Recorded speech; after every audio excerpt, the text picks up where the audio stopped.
చేయలేదు శంకర్ అయ్యా సార్ ఇట్లా సీఏ గారికి ఎస్ఐ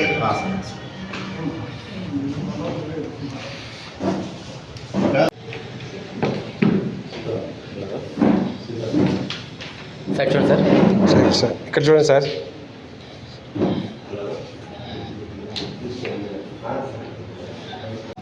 తమ్మరు కుమార్ అనే వాళ్ళు బాట గుత్తి తాండా గ్రామానికి చెందిన వాళ్ళు ఈ బెల్గాం డిస్టిక్ కర్ణాటక స్టేట్. వీళ్ళిద్దరూ క్లాస్మేట్స్ అయ్యి లవ్ చేసుకొని వాళ్ళు అక్కడి నుంచి బతుకు తెరువు నిమిత్తము మన గుర్రంకొండలోకి వచ్చారు. గుర్రంకొండలో మర్రిపాడు గ్రామంలో హరికుమార్ గుప్తా అనే రైస్ మిల్లో కూలికి చేరి వీళ్ళు ఇక్కడే ఉంటున్నారు. దాదాపు 1.5 సంవత్సరం నుంచి ఇక్కడే ఉంటున్నారు. వీళ్ళిద్దరూ ఆ మిల్లులో కూలి పనులు చేసుకుంటూ జీవిస్తుంటారు.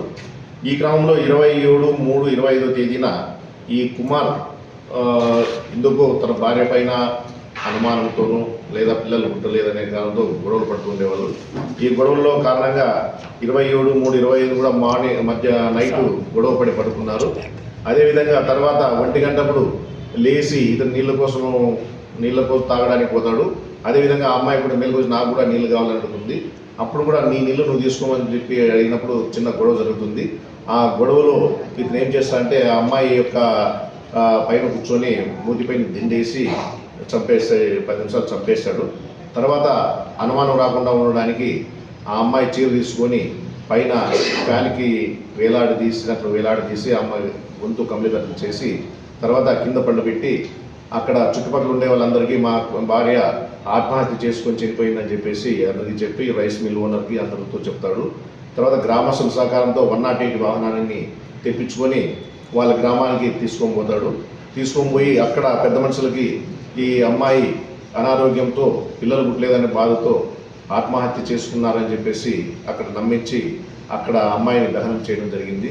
అయితే ఇతనిపైన అనుమానం వచ్చినటువంటి విఆర్ఓ గారు ఇతని కదలికలు తర్వాత జ్వరం చూసుకునే దాన్ని బట్టి అది ఆత్మహత్య కాదు హత్య అయి ఉంటుందని చెప్పేసి గ్రామంలో పుకార్లు రావడంతో తక్షణమే అన్నమయ్య జిల్లా ఎస్పీ గారు స్పందించి గుర్రంకొండ ఎస్ఐ గారిని తర్వాత వాయిల్పాడు సిఐ గారిని అప్రమత్తం చేసి దీనిపైన సమగ్ర విచారణ చేయమని ఆదేశించడంతో మన వాయిల్పాడు సిఐ ప్రసాద్ గారు గుర్రంకొండ ఎస్ఐ మధు గారు వాళ్ళ క్లూస్ టీంతో అవి జరిగిన ప్రదేశాన్ని క్షుణ్ణంగా పరిశీలించి అదేవిధంగా ఈ బెల్గాం జిల్లా బాటకుర్తి తాండా కూడా పోయి విచారించి ఆ బాడీ తీసుకుపోయిన వాళ్ళ యొక్క 108 డ్రైవర్లను కూడా క్షుణ్ణంగా విచారించడంలో ఈ హత్య ఉదంతం బయటకు వచ్చింది.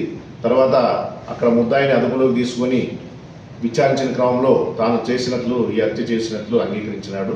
దీనిపైన ఎస్పీ గారు ఆదేశాల మేరకు అతన్ని సమగ్రంగా విచారించి క్షుణ్ణంగా నేరానికి సంబంధించిన క్లూస్ అన్ని సేకరించిన తర్వాత ఈ దినము అరెస్ట్ చేసి రిమాండ్కి తరలించడం జరుగుతుంది.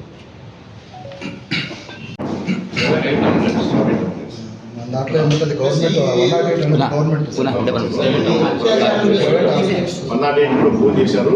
అది రాకుంటే మన త్వరగా వచ్చిన దానికి ప్రైవేట్ అంబులెన్స్లో తీసుకుంటాం.